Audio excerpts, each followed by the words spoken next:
God's people, good day. I hope everybody's having a good day. I pray that it was blessed. I'm just jumping on here real quick. Me and a brother of mine, we was sharpening iron together. And, we dived into the word. We've been in Matthew here lately.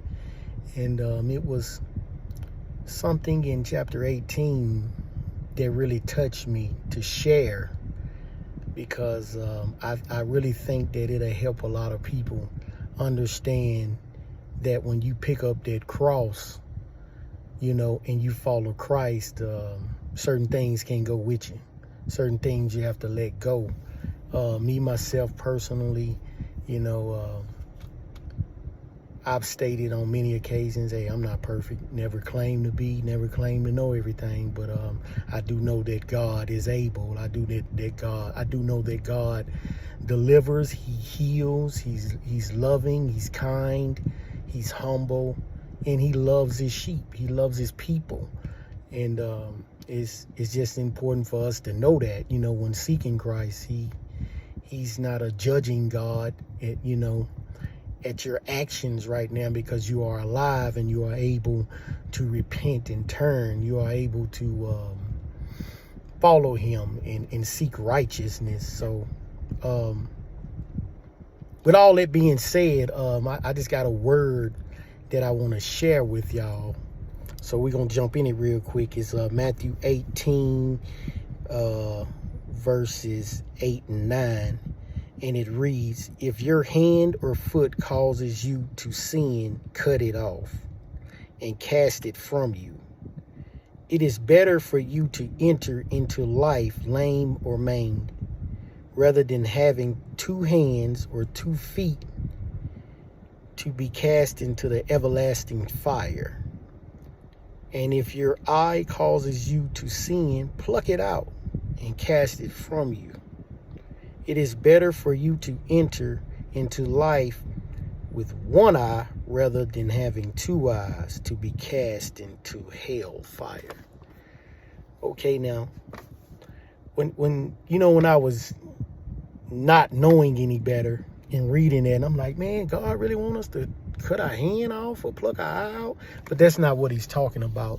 He's talking about the things in your life that's causing you to sin, whether it's like with me, when I first got serious with Christ and came to Him, I had an alcohol problem, cocaine problem, that was what I loved to do. That was sin.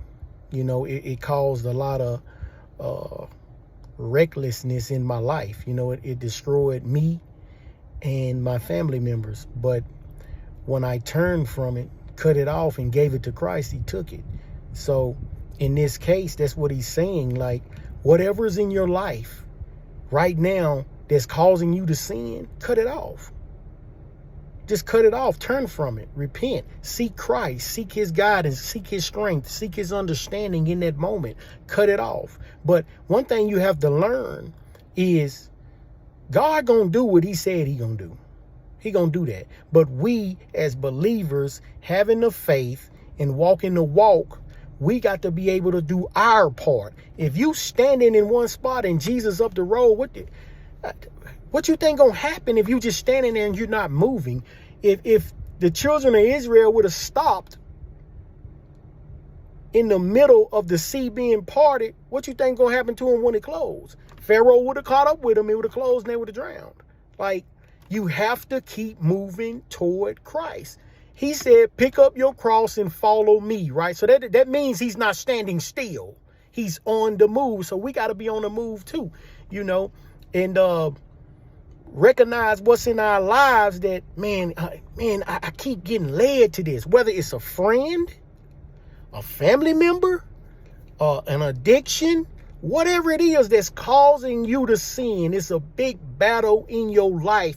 Cut it off, because He just said in His word, He rather for you cut it off. He rather for you walk away from your partner that you've been friends with for over 20 years that keep leading you into the club or keep hooking you up with people and you fornicating or committing adultery or whatever the case may be. Whatever it is, that's sin, because Don't get it twisted now. Because some people think, oh, this sin in my life is bigger than that one. No, all of it's sin. You will be judged. So cut it off. Just cut it off. Walk away from it. You got to be willing to walk away from whatever it is or whoever it is when you following Christ. Because his word states it. He said, I'd rather you cut it off than to have it and go to hell. Go to the everlasting fire. That's what the word says. If you got a problem with it, take it up with God. That's what the word says. I'm just sharing because everybody, I don't care who you are, where you at, whatever part of the world you in, whatever city you in, everybody's battling something, whether it's big or small. And we got to keep striving and walking toward the mark, which is Christ, which is Jesus. He was the only perfect person. None of us are perfect, but we got this right here. We got this Bible that guides us. It has the blueprint in it. Yeah, it's the truth. You know, we have that. So there's no excuse, especially when you're reading it. Those who are slacking on your reading, I encourage you to step your game up. Step up your game. I had to step mine up and put some time aside, whether it's 30 minutes, 20 minutes, start off small, 5 minutes, start off. You got to put some time in and feed your spirit, because a lot of us are just feeding ourselves the world.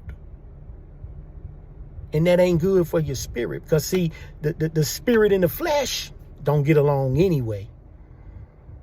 And it's easy to dive into that flesh. It's easy to do what you ain't supposed to be doing. So I'm just encouraging y'all, man, that was a good word right there. Cut it off. Like, it doesn't matter. It doesn't matter who it is, what it is, just take a moment. Take a moment, go into prayer. Lord, show me what it is. If you already know what it is, then you know what to do. Lord, help me, give me the strength to be able to overcome this, or to take that desire away from me. But you got to cut it off, because his words say he'd rather you cut it off than to go to hell. This is another Team Jesus moment. God bless y'all. I love y'all. Stay in the fight, the good fight with Jesus Christ.